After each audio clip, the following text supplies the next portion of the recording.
On independent front suspension vehicles, commonly called IFS, the upper control arm is a supplement that's often neglected, and it's a very critical point of the suspension.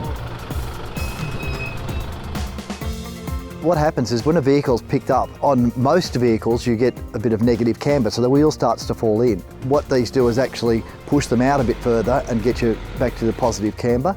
They also correct your caster in as much as pushing the bottom of the wheel forward. It gives you better drivability. This is to return like factory settings more than anything else. The Blackhawk upper control arms have so many features. The inner control arm bush is rubber and it's factory spec, so it's easily replaced if ever needed. The ball joints are at factory spec, although our ball joints have greater articulation.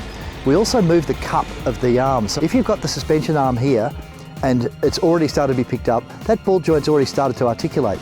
What we do is rotate the cup slightly. The ball joint is more central on a lifted vehicle. It travels through all those arcs a lot neater and without binding, which is an important part. We give extra clearance for the strut tower. When you lift the vehicle, the control arm will hit the strut tower, so we give clearance for that. Best of all, the Blackhawk upper control arms are ADR compliant. With any lifted vehicle, if you're taking this seriously and you want your car to drive nicely again, then you would look at a quality aftermarket upper control arm such as Blackhawk.